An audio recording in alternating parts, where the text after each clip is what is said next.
primeira epístola do Novo Testamento a ser escrita? Gálatas ou 1 Tessalonicenses? Eu já ouvi alguém dizer que o arrebatamento da igreja será num momento, num abrir e fechar de olhos. A Bíblia realmente fala isto? A primeira carta de Paulo aos Coríntios é mesmo a primeira carta que ele escreveu a esta igreja? E a segunda carta a Coríntios foi mesmo a segunda carta ou não? Também já ouvi alguém dizer que nós não podemos estudar muito a Bíblia, baseado em um texto bíblico que diz: a letra mata, mas o Espírito vivifica. Será que o contexto é este mesmo? É tanta coisa que nós ouvimos dizer. Já ouvi alguém falar: nem mesmo Jesus agradou a todo mundo, por que eu vou agradar? Eu vou te mostrar na Bíblia que esta frase é antibíblica. Vem comigo! Qual a epístola que contém uma das piores e melhores notícias de toda a Escritura? E o único livro do cânon sagrado que faz menção a um livro apócrifo, qual é? Fica comigo nessa aula até o final e nós vamos descobrir essas verdades com base na Bíblia Sagrada. Eu volto em instantes.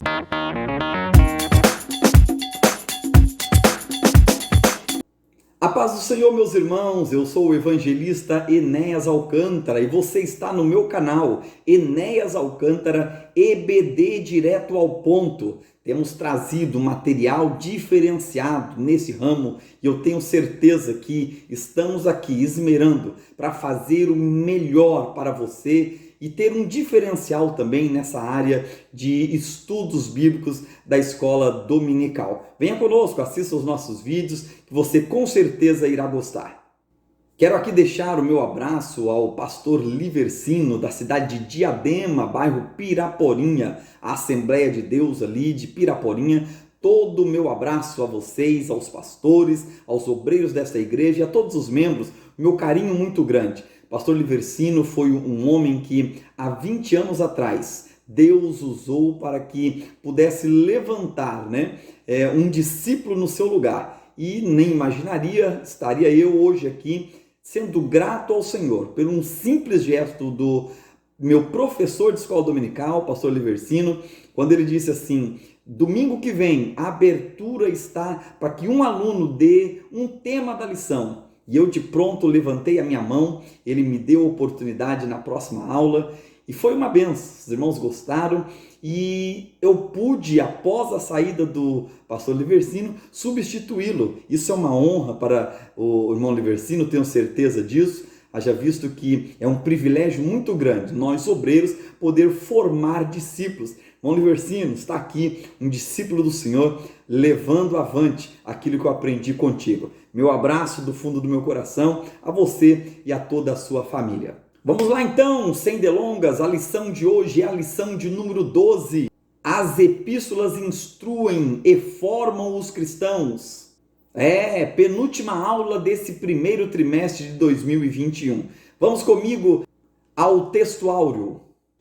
2 João, capítulo de número 1, versículo de número 3. João vai saudar a dona da casa onde a igreja se reunia e ele diz a ela: a graça, a misericórdia e a paz da parte de Deus Pai e do Senhor Jesus Cristo, o Filho do Pai, sejam convosco na verdade e amor. Perceba que ele usa aqui a saudação e grave isso daí, marque aí na sua lição. Isso vai ser importante para lá na frente nós usarmos. Ele diz: a graça, a misericórdia e a paz. A verdade prática da lição diz que as epístolas, elas estão ali para compreensão das doutrinas e formação do cristão. É isso que esperamos extrair das epístolas do Novo Testamento. Leitura bíblica em classe, cari queirine. Esta é a saudação que nós vemos Paulo usar em suas cartas. Cari queirine, graça e paz. O primeiro texto da leitura bíblica em classe é o de 1 Coríntios. Eu quero parar aqui nele para nós exaltarmos esta saudação que nos tempos das epístolas do Novo Testamento, os escritores usavam. Graça e paz, no grego, kairi keirini. Você vê, por exemplo, na leitura bíblica em classe, 1 Coríntios capítulo 1, versículo 3, kairi keirini. Você encontra também na segunda leitura, em 1 Pedro, capítulo de número 1, versículo 2, kairi keirini, graça e paz. Também em 2 João, capítulo 1, versículo 3, mas aqui não é só kairi keirini. João aumenta a palavra misericórdia, eleos no grego. E ao invés de dizer kairi keirini, João diz kairi eleos keirini. Paulo também fez isto. E o interessante de nós analisarmos, acompanhe comigo as cartas paulinas. Você tem, na ordem em que ela está posta na Bíblia, Romanos, capítulo 1, versículo 7, Paulo dizendo, kairi keirini, graça e paz. 1 Coríntios, capítulo 1, versículo 3, kairi keirini, graça e paz. 2 Coríntios, capítulo 1, versículo 2, kairi keirini, graça e paz. Gálatas, capítulo 1, versículo 3, Paulo dizendo, kairi keirini, graça e paz. Efésios, capítulo 1, versículo 2, Paulo dizendo, kairi keirini, graça e paz. Filipenses, capítulo 1, versículo 2, Paulo dizendo, kairi keirini, graça e paz. Colossenses, capítulo 1, versículo 2, Paulo dizendo, kairi keirini, graça e paz. 1 Tessalonicenses, capítulo 1, versículo 1, kairi keirini, Paulo dizendo, graça e paz. 2 Tessalonicenses, capítulo 1, versículo 2, kairi keirini, graça e paz. 1 Timóteo, capítulo 1, versículo 2, Paulo vai mudar a sua saudação. Até aqui, Romanos, 1 Coríntios, 2 Coríntios, Gálatas, Efésios, Filipenses, Colossenses, 1 Tessalonicenses, 2 Tessalonicenses, Paulo está escrevendo para uma igreja. Quando Paulo se dirige para a igreja, ele diz, kairi keirini, graça e paz. Mas quando Paulo vai se dirigir a um pastor, anote aí, quando Paulo vai dirigir-se a um pastor, ele não diz kairi keirini, ele saúda o pastor, kairi eleos, misericórdia, keirini, graça, misericórdia e paz. Por que será que Paulo está clamando por misericórdia aos pastores? Você já deve imaginar o porquê, né? Misericórdia, pastor. 2 Coríntios, capítulo 1, versículo 2, Paulo está de novo se dirigindo a um pastor. Então ele não diz kairi keirini, ele diz kairi eleos keirini, graça, misericórdia, pastor, e paz da parte do Senhor Jesus Cristo e da do nosso Deus. Quando ele vai se dirigir também ao pastor Tito, capítulo 1, versículo 4, ele usa a mesma saudação, kairi eleos keirini, graça, misericórdia, pastor, e paz da parte de Deus nosso Pai e da do Senhor Jesus Cristo. E a última carta, Paulo vai escrever para Filemon. Embora Filemon não seja uma igreja, ele é um personagem que aparece ali, lá na frente nós vamos falar bastante dele, que não é um pastor. E aí Paulo vai saudá-lo, kairi keirini, graça e paz. Paulo bem sabia que os pastores que estão nas lideranças das igrejas precisaria de ter misericórdia, porque quem tem misericórdia exerce misericórdia. Grave isso daí, passe isso para a tua sala e você vai começar bem a sua aula neste domingo. Kairi eleos keirini, a você professor da escola dominical, entrando na introdução, nós temos dos 27 livros do Novo Testamento, 21, a grande maioria, como cartas, epístolas. Tirando dessas 21, sobram-se apenas os 4 evangelhos, 3 sinópticos e o evangelho de João, o livro histórico de Atos dos Apóstolos e o último livro da Bíblia, o livro de Apocalipse, o livro da Revelação, que na divisão do Novo Testamento é conhecido como o livro profético. Das 21 epístolas, 13 são epístolas escritas por Paulo, daí chamado de epístolas paulinas, e 8 epístolas são chamados ou dividido ou classificado como epístolas gerais, por não ter um destinatário apenas, mas ser para vários. O que eu proponho trazer aos irmãos nessa aula de estudo é que a gente traga um panorama de cada uma dessas 21 cartas, dividindo assim os 3 títulos da nossa lição. O primeiro título é Como as Epístolas Paulinas nos instruem. Então aqui dentro desse primeiro título, nós vamos trazer um panorama das 13 cartas paulinas. A primeira dela, a Epístola aos Romanos, a maior epístola escrita por Paulo, Romanos. Paulo inicia nos 3 primeiros versículos uma conversa com os gentios e com os judeus. O capítulo 1, ele escreve contra os gentios. O capítulo 2, ele escreve contra os judeus. E por fim, no 3, ele diz: todos pecaram e destituídos foram do reino de Deus, demonstrando que nós precisaríamos do poder do evangelho para transformar e para nos salvar. Capítulo 12 de Romanos, versículo 1, é um texto conhecido. Rogo-vos, pois, irmãos, pela compaixão de Deus Pai. É como se Paulo estivesse dizendo, pelo amor de Deus, nos dias de hoje, né? Pela compaixão de Deus Pai, que apresenteis o vosso corpo em sacrifício vivo, santo e agradável a Deus, que é o vosso culto racional. E não vos conformeis. Aqui está. A palavra grega aqui, ela não alude a esse não se conformar como protestar. Não, eu não conformo, eu vou protestar. Não. O que o termo grego aqui para conformeis está trazendo é deixar de usar a forma do mundo. Eu não me conformo, eu não entro na forma deste mundo.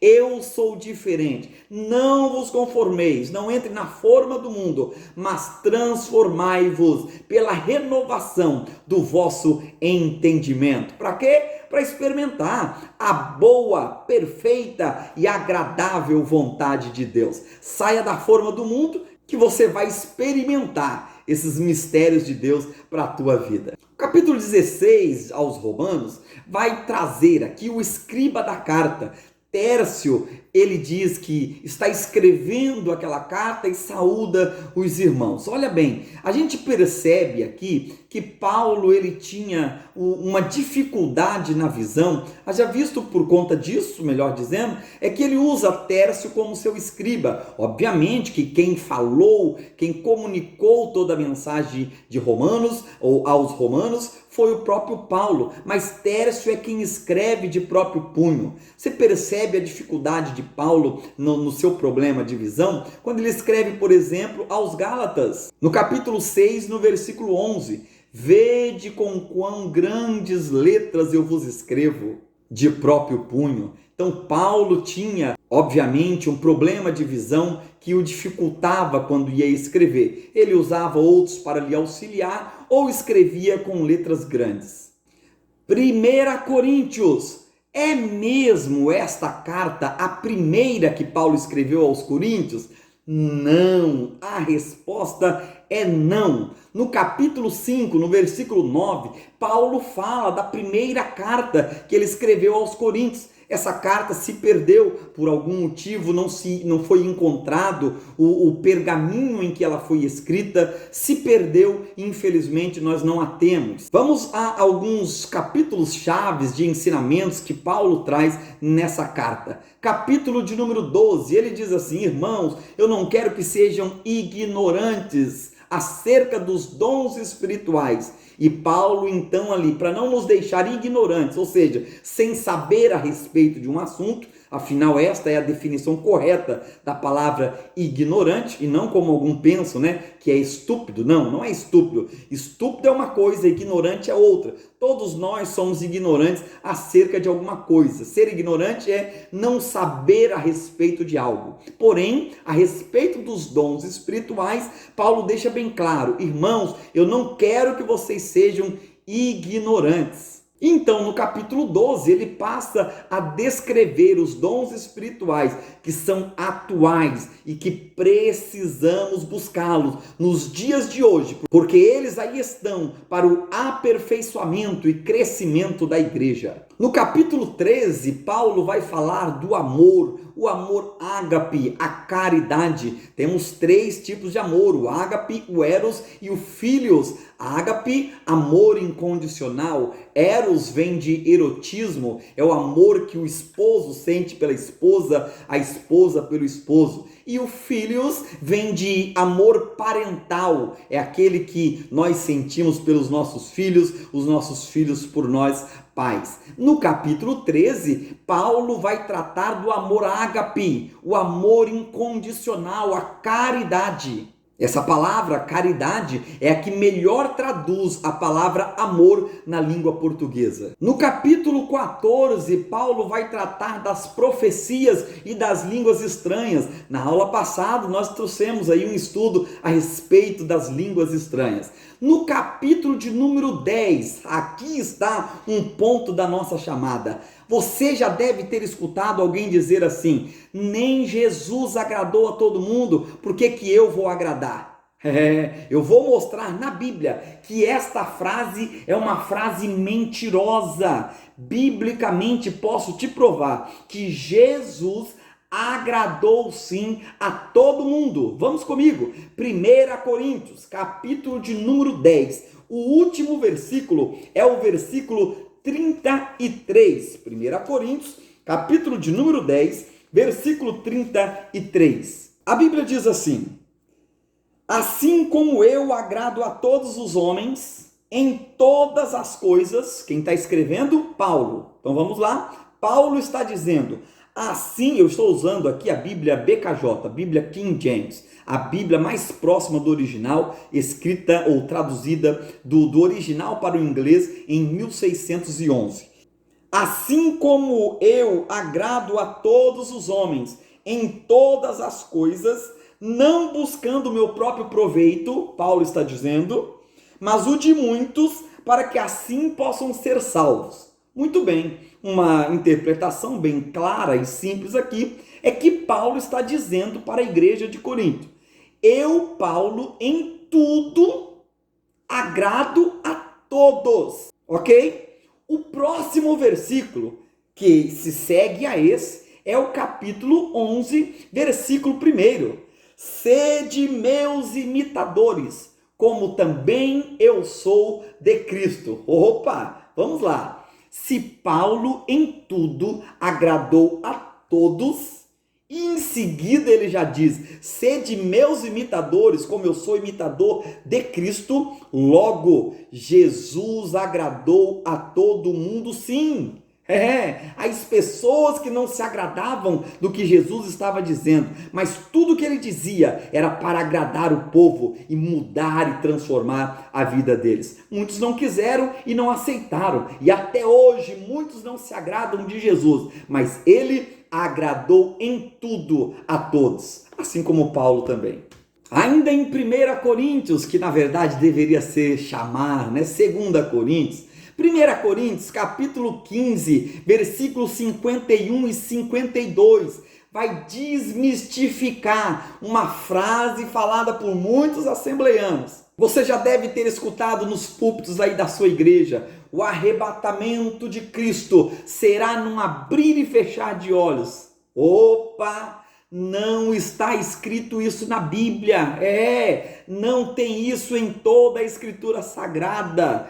O que nós temos é 1 Coríntios capítulo 5, versículos 51 e 52. Paulo vai dizer no versículo 51: eis que vos digo um mistério, nem todos morreremos, mas seremos transformados num momento. Aí o versículo 52 parece ser uma outra coisa, mas não, é dividido por vírgula, se segue a história contada no 51 e vai dizer: no momento, num abrir e fechar de olhos, ante ao som da última trombeta, ou seja, antes do arrebatamento, antes do toque da última trombeta. No momento, num abrir e fechar de olhos, os nossos corpos serão transformados. Nós, os que ficarmos vivos, seremos transformados num abrir e fechar de olhos, para que quando a trombeta tocar, como Paulo escreveu aos Tessalonicenses, nós possamos subir junto aos que morreram com Cristo para o céu.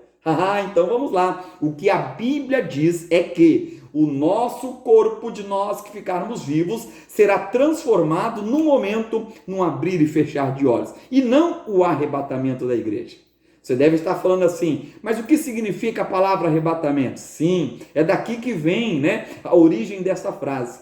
O significado traz a ideia de algo tirado com força, arrebatamento, algo tirado com força. Ou seja, se é tirado com força, é tirado rápido. E aí vem a ideia do abrir e fechar de olhos. Mas que fique claro, não está escrito que o arrebatamento vai ser no abrir e fechar de olhos. Vai ser um rapto, vai ser tirado com força. Mas o que é no abrir e fechar de olhos é a transformação dos nossos corpos. Amém? Agora, 2 Coríntios, que também deveria se chamar quarta carta aos Coríntios, porque a terceira carta de Paulo aos Coríntios também se perdeu. Paulo fala dela. Em 2 Coríntios, capítulo 2, do versículo 3 ao 11, ele vai falar dessa terceira carta. Logo, então, a segunda carta aos Coríntios que temos no cânon sagrado é, na verdade, a quarta carta que Paulo escreve para aquela igreja. Ficamos entendido aqui, então, que 1 Coríntios e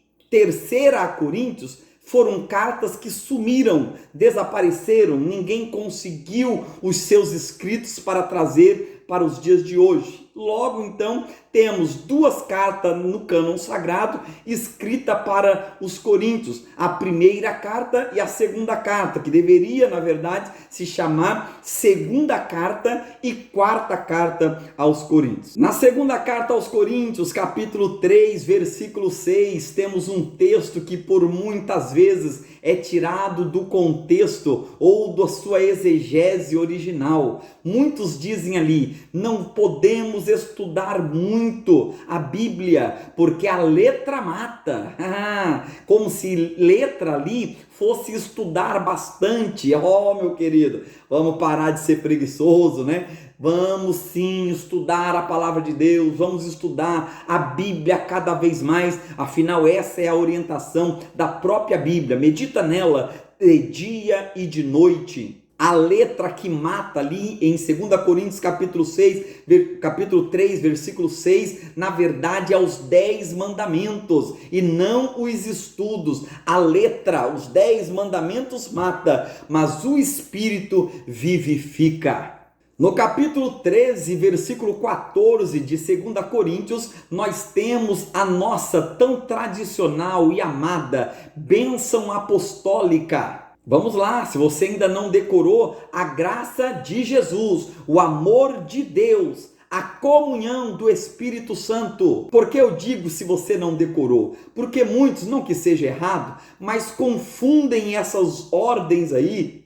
Fala, por exemplo, o amor de Jesus, a graça de Deus, e alguns emendam a consolação do Espírito Santo. Não, o correto do texto bíblico é graça de Jesus, amor de Deus, comunhão do Espírito Santo. As bênçãos apostólicas estão baseadas na graça, no amor e na comunhão. O interessante é que aqui em 2 Coríntios você tem graça, amor e comunhão, mas em todas as 13 cartas, quando Paulo vai encerrar, nos últimos versículos de todas as 13 cartas, Paulo cita a graça de Jesus, querendo ele denotar aqui a importância de nós termos a graça de Deus nas nossas vidas.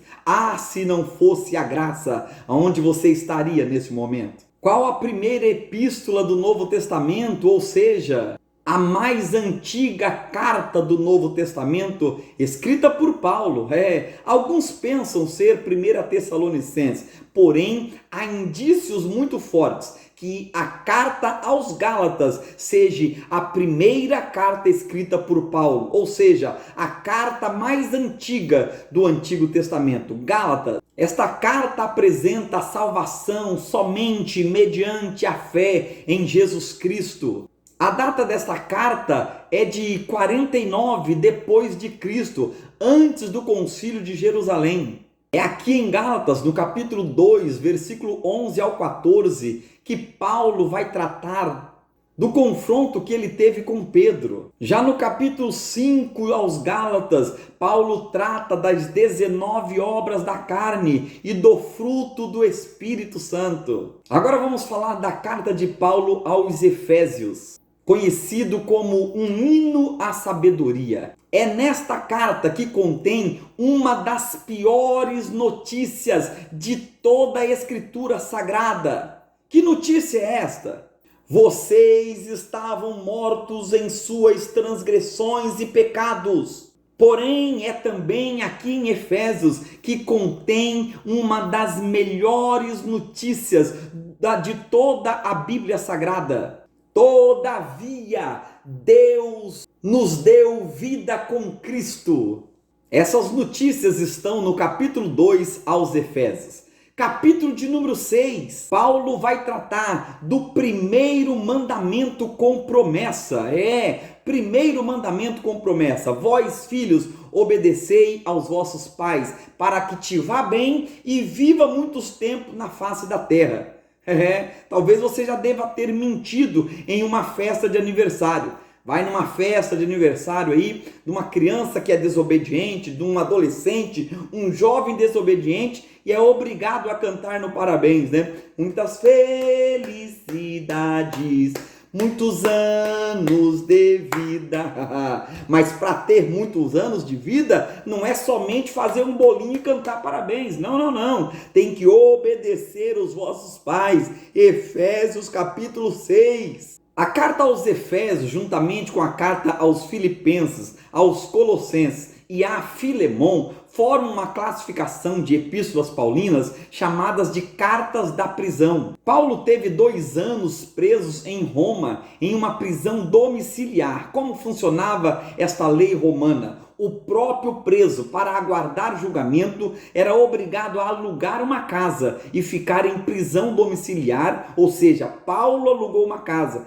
pagava o aluguel, até que depois de 2 anos saiu a sentença do seu julgamento. Vamos tratar aqui agora da carta aos Filipenses, a carta mais pessoal e calorosa do apóstolo Paulo. Paulo aqui cria um laço muito forte entre ele e os novos convertidos dessa igreja. Todavia, foram eles quem o socorreram na prisão, mandando, por exemplo, ofertas que Paulo, por exemplo, usava para pagar o aluguel da sua casa de custódia. A maioria dos crentes da cidade de Filipe eram gentios, o que ilustra aqui Deus usando os gentios para abençoar a vida de Paulo. A cidade de Filipe, antes de receber esse nome, chamava na verdade Crenides. Era a capital de Alexandre o Grande, que muda então o nome da cidade de Crenides para Filipos, em homenagem ao seu pai, o rei Filipe II. O cooperador Epafrodito, olha que nome lindo, foi o cooperador escolhido pela igreja de Filipos para ajudar Paulo em Roma. De certa forma, ele fracassou na sua missão, mas Paulo o elogiou e mandou ele de volta para Filipos, levando essa carta aos Filipenses. Capítulo 4, versículo 12 aos Filipenses, Paulo vai dar uma lição linda para nós. Ele vai dizer: eu sei ter abundância, eu sei padecer necessidade. Paulo não está falando, eu já fui rico e eu já fui pobre. Não, mais do que isso, ele está dizendo, eu sei ser rico, eu sei ser pobre. Muitos ricos são criticados, porém, a maioria dos pobres não sabe ser pobre, não sabe se contentar com o que tem. Paulo dá uma lição para todos nós. Eu sei ser rico, eu sei ser pobre, não é isso que vai mudar o meu caráter. É lindo, né? Depois dessa lição maravilhosa de Paulo escrevendo aos Filipenses, nós vamos agora à carta aos Colossenses. Esta carta é o antídoto teológico de Paulo contra as heresias que estavam sendo disseminadas naquela cidade. Paulo estava em Éfeso e ele envia Epáfras, olha que nome lindo, envia Epáfras para o vale de Lico. E ali Epáfras funda a igreja de Colosso. A igreja de Colosso não foi fundada por Paulo, mas sim pelo seu fiel escudeiro, Epáfras. Esta carta aos Colossenses, Paulo escreve na sua primeira prisão. Aos Colossenses, Paulo usa uma das expressões bíblicas mais completas da divindade e supremacia de Cristo. Está no capítulo 1, versículo 15 ao versículo 20. Exalta Cristo como a imagem do Deus invisível, cabeça da igreja, criador e sustentador do universo. Essas três expressões é o que temos de mais forte para a expressão da divindade suprema. No capítulo 4, versículo 9 aos Colossenses, Paulo cita Onésimo e o chama de útil. Daqui a pouco você vai ver a importância dessa palavra útil. Colossenses capítulo 4, versículo 9. Onésimo é um membro da igreja de Colosso que foge de lá, da casa do seu senhor Filemon, mas encontra Paulo nas suas prisões e tem a sua vida transformada. Ele aceita a mensagem do evangelho, se converte. Paulo então escreve uma carta para a igreja de Colosso e uma carta para Filemon, coloca nas mãos de Onésimo e pede para ele entregar aos irmãos da igreja e também uma particular para Filemon, o seu senhor. E daqui a pouco nós iremos falar da carta aos Filemons. Aguarde essa linda história. Vamos agora à carta de Paulo à primeira Tessalonicenses. Tessalônica era uma grande cidade portuária à beira do mar Egeu, que contava à época com 200 mil habitantes, uma grande cidade. Paulo fica pouco tempo nessa cidade, funda a igreja e logo que ele parte, ele escreve uma carta para alicerçar a fé dos novos convertidos que ele deixou ali com tão pouco tempo. Vamos lá, dissemos que a primeira carta, ou a carta mais antiga de Paulo, é a carta aos Gálatas, baseado na ideia de que ela foi escrita depois do Concílio de Jerusalém. Todavia, por comprovações arqueológicas, é a carta a 1 Tessalonicenses a mais antiga de Paulo, com exceção aí da carta aos Gálatas, por ser provavelmente aí do ano 49 antes de que Paulo escreve a 1 Tessalonicenses. Paulo vai embora muito cedo de Tessalônica porque sofreu uma perseguição muito grande. Os judeus, com inveja das ações de Paulo, vão na casa de Jasson perseguir Paulo. Paulo não estava lá, mas eles prendem Jasson, fazem Jasson pagar uma fiança para que pudesse sair da cadeia e prometesse que nunca mais continuaria com aquelas práticas. Mas Jasson era crente. A igreja, quanto mais perseguida, mais ela ia crescendo no tempo de Paulo. É aqui em 1 Tessalonicenses, capítulo 4, versículo 13 ao 18, que Paulo vai usar mais uma vez a expressão: não quero, irmãos, que sejais ignorantes. Desta feita ele fala acerca dos que já morreram. E ele então vai tratar aqui da segunda vinda de Cristo. Informação importante que temos aqui é quando ele usa a expressão em seu versículo: os que morreram em Cristo ressuscitarão primeiro. Alguns pensam que eles vão ser arrebatados primeiro e depois nós que ficarmos vivos. Não é isso. Quando Paulo usa a expressão ressuscitarão primeiro, ele está dizendo: esses que morreram em Cristo farão parte da primeira ressurreição, ou seja, vão ressuscitar primeiro dos que os que morreram sem Cristo. João, quando escreve ao Apocalipse, deixa esse alerta: bem-aventurado aqueles que fizerem parte da primeira ressurreição, porque não sofrerão o dano da segunda morte. Ou seja, quem fizer parte da primeira ressurreição não morre novamente. Agora, quem ressuscitar na segunda ressurreição vai para o juízo final e vai sofrer o dano da segunda morte. E aí, Paulo, aqui aos Tessalonicenses, diz: eles ressuscitarão primeiro, os que morreram sem Cristo, e nós que ficarmos vivos seremos transformados. Lá em 1 Coríntios capítulo 15, como é que vai ser a transformação? Um abrir e fechar de olhos, e subiremos juntamente com eles.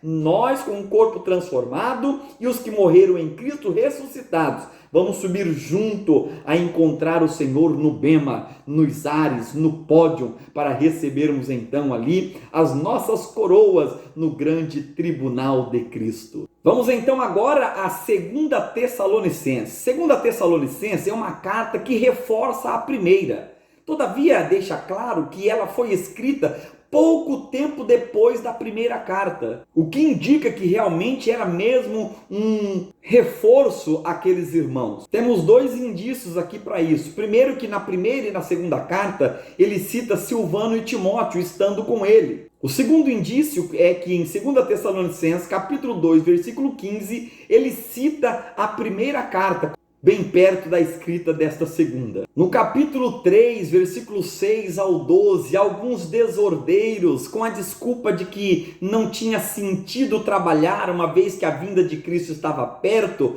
ficavam ociosos, comendo nas casas dos outros, esperando a volta de Jesus. De vez em quando a gente encontra uns doidos desses por aí, né? Mas no versículo 10, Paulo diz: se alguém não quer trabalhar, também que não coma, combatendo assim essa folga e ociosidade desses desordeiros. Cuidado com esses desordeiros, viu? Que às vezes aparecem por aí, só querem comer às custas dos outros, sem trabalhar. É melhor que não coma. A epístola agora é 1 Timóteo. Entramos aqui numa série de divisão das cartas paulinas chamada de cartas pastorais. 1 Timóteo, 2 Timóteo e a carta a Tito. Para esses três pastores é que Paulo vai usar a palavra Elios, misericórdia. Cari Elios Queirine, graça, misericórdia e paz. Pastor precisa mesmo de Elios, misericórdia, até porque precisamos exercer misericórdia, e quem não tem misericórdia não pode exercer misericórdia. No capítulo 4 de 1 Timóteo, versículo de número 6, Paulo pela primeira vez vai chamar os crentes de irmãos e irmãs. Isso perpetuou por tanto tempo que até hoje nós chamamos, os nossos irmãos da igreja. Olha o irmão fulano, a irmã ciclana. Isso veio de Paulo. No capítulo 2, Paulo orienta nós orarmos pelas autoridades. No capítulo de número 3, Paulo dá orientação aos presbíteros e diáconos. Chamo aqui a atenção para o ofício do diácono, tão importante que quando Paulo vai dar o que precisa ter o presbítero, o que precisa ter o diácono, você vai perceber ali que as cobranças para as características de um diácono é maior do que as cobranças para a característica de um presbítero. Já em 1 Timóteo, capítulo 6, versículo também de número 6, decore isso daí. Você pode usar na leitura, no momento de ministração de oferta na sua igreja. Paulo ensina assim: porque a piedade com contentamento é grande fonte de lucro. Paulo está dizendo que piedade com contentamento, o que seria piedade? Piedade é amor pelas coisas sagradas. Quem ama as coisas sagradas com contentamento, com alegria, esse daí está tendo grande ganho. Fonte de grande lucro é ter amor pelas coisas sagradas com alegria. Aprenda essa bênção aí, descrita em 1 Tessalonicenses, capítulo 6, versículo 6. Mas fique esperto. O versículo 5 diz assim: os homens que acham que a piedade é grande fonte de lucro, afasta-se deles. Não é piedade que é grande fonte de lucro, é piedade com contentamento, como está no versículo 6. Carta de Paulo a 2 Timóteo é uma carta mais pessoal, É uma carta de um amigo para um outro amigo. A mais pessoal das cartas paulinas. É aqui no capítulo 4, no versículo 7, que Paulo dá a tão famosa frase: combati o bom combate. Como diz na Bíblia King James, terminei a carreira e guardei a fé.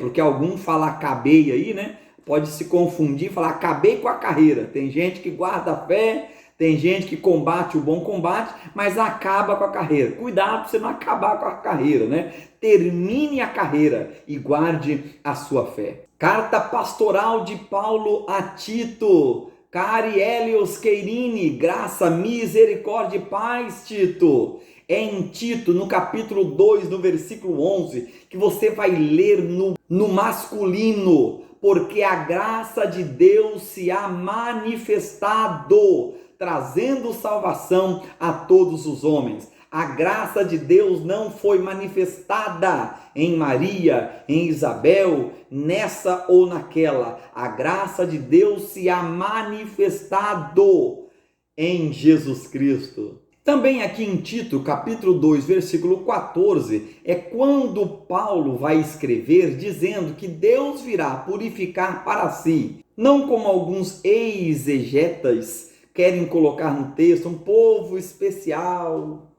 um povo seu, um povo zeloso, um povo de boas obras. Não. A Bíblia é bem clara em dizer e separar por vírgulas um povo seu especial, é uma qualidade só. E a segunda, zeloso de boas obras, ou seja, que zela pelas boas obras. Essa é a exegese correta desse texto. Carta de Paulo a Filemon, a carta mais curta de Paulo e também a única carta pessoal ou particular de Paulo. Era exclusiva para Filemon, que não era um pastor, então não é carta pastoral. Para Filemon, Paulo falou Cairi Queirini, graça e paz, não falou misericórdia. Como eu disse lá, quando estávamos falando da carta aos Colossenses, Onésimo era um escravo de Filemon, membro da igreja de Colosso. Também ali estava Onésimo, seu escravo, então,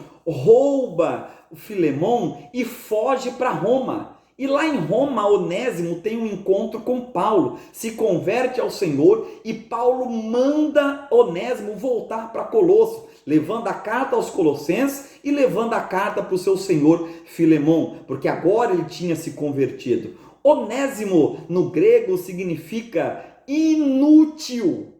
Quando Paulo lá em Colossos vai falar de Onésimo, ele fala, Onésimo me foi útil, para que a igreja saiba, agora não é mais o inútil que está voltando, agora é o útil que está voltando. E quando Paulo escreve para Filemon, Paulo vai dizer, eu sei que ele foi inútil para você, mas agora ele é útil, tanto para mim, como também para você. Eu gerei nas minhas entranhas. A carta a Filemon é uma carta amigável. No versículo 8, no versículo 9, Paulo vai falar, olha, eu sei que eu poderia com ousadia te mandar o que você deve fazer. Todavia, ele diz no versículo 9, peço-te por amor, receba novamente Onésimo contigo. Olha que coisa linda, né? A transformação na vida de Onésimo, que outrora foi inútil, mas agora era útil para o evangelho, está de volta à igreja de Colosso. Esse exemplo de Paulo aqui serve para os pastores, né? Muitas das vezes temos autoridade para mandar, mas vamos pedir por amor, para que as coisas fiquem mais amigáveis e a obra e o reino do Senhor venha a crescer. Isso obviamente que não nos impede de outrora mandar. Todavia, existem momentos que dá para pedir por amor e vai ser bem melhor.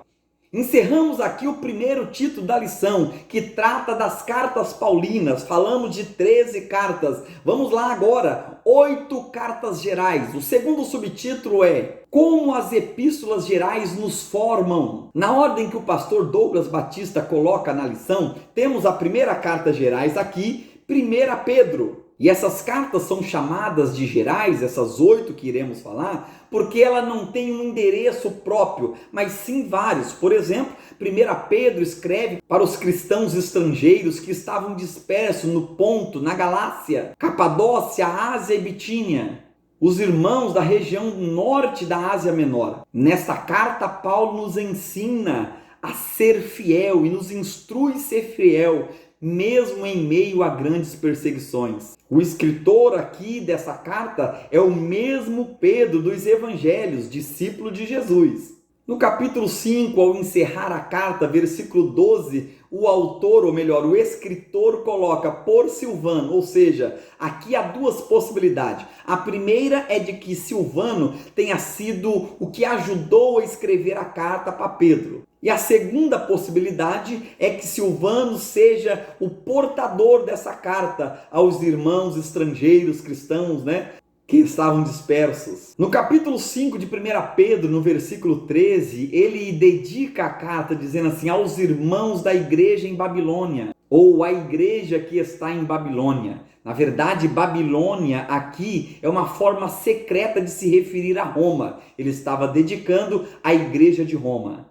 Pedro e Paulo fizeram a obra juntos, obviamente eles tinham o mesmo tratamento ou a mesma saudação. Se fossem assembleianos, eles diriam a paz do Senhor, mas eles tinham o costume de cumprimentar dizendo Kyrie Keirini, graça e paz, e Pedro também cumprimenta dessa mesma forma. 1 Pedro capítulo 1, versículo 2, Kyrie Keirini. 2 Pedro capítulo 1, versículo 2, Kyrie Keirini, graça e paz. Em 2 Pedro, Pedro vai orientar ou trazer uma exortação contra os falsos mestres. Em 2 Pedro, Pedro nos adverte contra os falsos mestres. E no capítulo 3, versículo 1, ele cita Paulo, chamando de o irmão amado. Diferente de 1 Pedro, 2 Pedro não direciona, não diz quem são os destinatários desta carta. Deixa mesmo de forma abrangente uma carta geral. Vamos agora às 3 epístolas de João.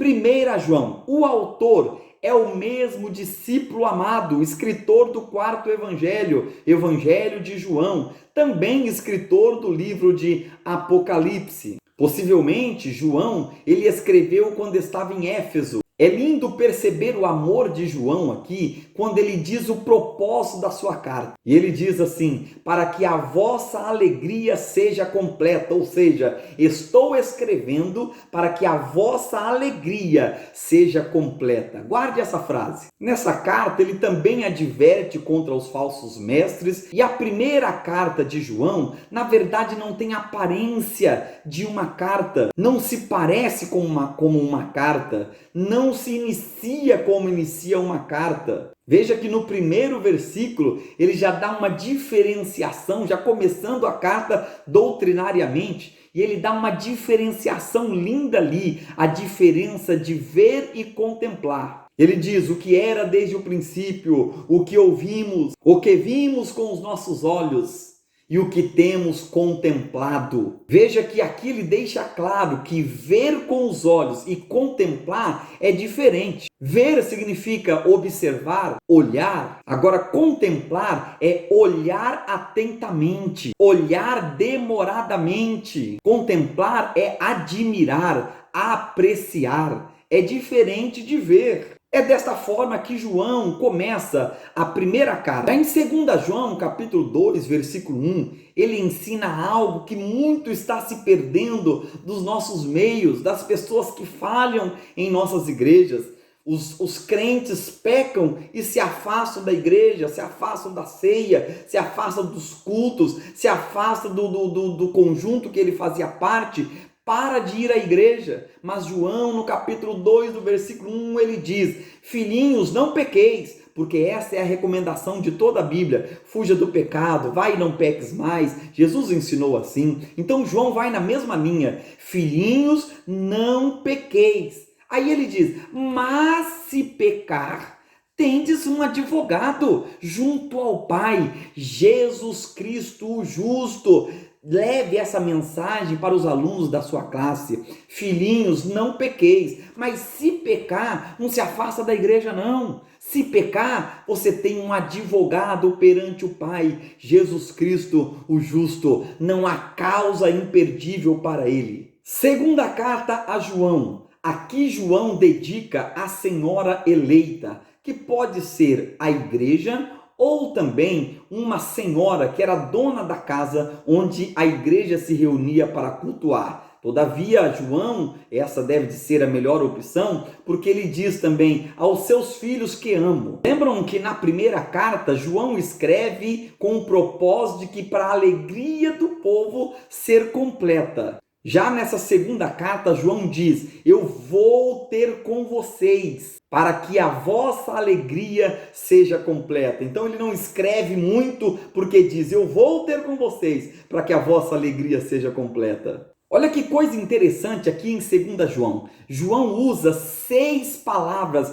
repetitivamente: verdade, amor, mandamento, andar, ensino, filhos.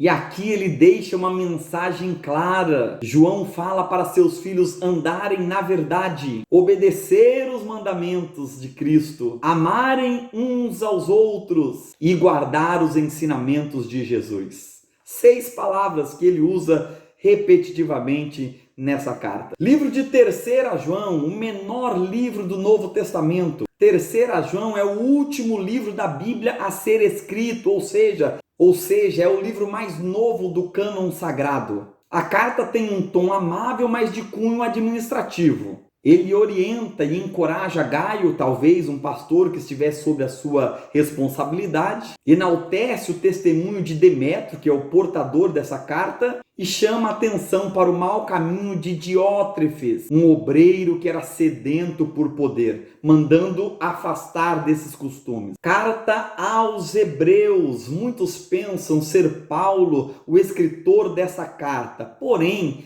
o próprio texto deixa bem claro que o escritor, o autor, que ainda é anônimo, o que podemos saber dele pelos seus próprios escritos é que ele é um cristão da segunda geração. Perceba o que está escrito em Hebreus capítulo 2, versículo 3. No final do versículo, a mensagem me foi confirmada pelos que o ouviram. Paulo diz que ele ouviu do Senhor. Agora, esse escritor diz que a mensagem de Cristo foi confirmada a ele pelos que o ouviram, pelos que ouviram Cristo. Logo, é um escritor da segunda geração da igreja. O escritor tinha familiaridade com Timóteo, sim, mas ele chama Timóteo de nosso irmão, no capítulo 13, versículo 23. Já Paulo, quando ia falar de Timóteo, sempre dizia, o meu filho na fé, como ele fez ao escrever a primeira carta a Timóteo, capítulo 1, versículo 2. O propósito dessa carta é exaltar Jesus. Guarde esta palavra, exaltar Jesus. O autor aqui, ele usa repetitivamente a palavra grega kreiton, com 2T, kreiton, que significa mais excelente, superior, o melhor, exaltando assim a pessoa de Cristo como sendo o kreiton, superior, o melhor, mais excelente. A carta aos Hebreus é um sermão teológico escrito. Possui vários versículos que são conhecidos de cor. Vou citar alguns. Ao homem está ordenado morrer uma só vez, vindo depois disso o juízo. Horrenda coisa é cair na mão do Deus vivo. A fé é o firme fundamento das coisas que se esperam e a prova das coisas que não se veem. Porque a palavra de Deus é viva e eficaz, mais penetrante que espada afiada de 2 gumes, que penetra até a divisão da alma e dos espíritos e é apta para discernir os pensamentos e intenções. Jesus Cristo é o mesmo ontem, hoje e eternamente. Ora, sem fé é impossível agradar a Deus. Obedecei a vossos pastores, pois são eles que velam pelas vossas almas. Vamos agora à epístola de Tiago. Autor Tiago o Justo, o irmão de Jesus. E embora ser irmão de Jesus, ele se apresenta como servo e não como irmão de Jesus. A carta de Tiago contém uma das verdades teológicas mais profundas do Novo Testamento. A fé sem obras é morta. E é no capítulo 3 que tem um dos estudos mais completos da Bíblia sobre a língua. Chegamos agora à última das cartas gerais, Judas. O autor aqui não é o Iscariote, não é o traidor. Ele se apresenta como servo de Jesus e irmão de Tiago. Perceba, Tiago era irmão de Jesus, logo Judas é um irmão de Jesus, mas que se apresenta como servo de Jesus e irmão de Tiago. Linda humildade do autor. É uma carta curta, uma carta muito idêntica à 2 Pedro. Judas escreveu combatendo, possivelmente, as heresias pregadas pelos gnosticismos. Este livro, por tempo, sofreu aí uma certa rejeição a respeito de fazer parte do cânon, até porque é o único livro canônico do Novo Testamento a fazer menção a um livro apócrifo, o livro A Assunção de Moisés. Essa menção está no capítulo 1, no versículo 9, quando fala da luta do arcanjo Miguel com o diabo, quando contendiam pelos ossos de Moisés. Esta história está no livro apócrifo A Assunção de Moisés. E Judas cita. Encerramos aqui o segundo título da lição e vamos ao terceiro e último título. As epístolas continuam a falar, são atuais. Esse terceiro título vai tratar da matéria teológica soteriologia, a doutrina da salvação, onde apresenta a justificação, a santificação e a glorificação. Justificação, o pecador é absolvido da condenação do pecado, ou seja, absolvido de qualquer punição. Isto é justificação. A declaração de fé da Igreja Assembleia de Deus diz que nós cremos na restauração do homem por meio do arrependimento e da fé. Isto é justificação. Já a santificação, etimologicamente, vem da origem da palavra kadosh, santo, separado. Logo, santificação é ter uma vida separada do pecado. Sabemos e entendemos que a santificação é gradual na vida de uma pessoa, porém se conclui que sem santificação ninguém verá o Senhor. Já a glorificação é a última etapa da salvação. É onde a glória perdida no Éden será restaurada, será nos devolvida, cumprindo-se assim 1 Coríntios capítulo 15, versículos 51 e 52. Num momento, num abrir e fechar de olhos, nós vamos ser restaurados, transformados e vamos ganhar de volta o que perdemos no Éden. Isto é glorificação. Chegamos à conclusão de mais uma lição. Sim, as epístolas foram inspiradas por Deus e 80% do cânon do Novo Testamento estão nas epístolas da Bíblia Sagrada. Elas são atuais e são sim para os nossos dias, ainda falam conosco nos dias de hoje. Esta foi a aula de hoje do canal Enéas Alcântara, EBD direto ao ponto. Compartilhe os nossos vídeos com um amigo, se você gostou, deixe o seu like, o seu joinha, ative o sininho das notificações e venha conosco. Sempre, toda semana, estaremos aqui postando uma nova aula para o teu elevo espiritual e conhecimento da tua classe. Siga-nos!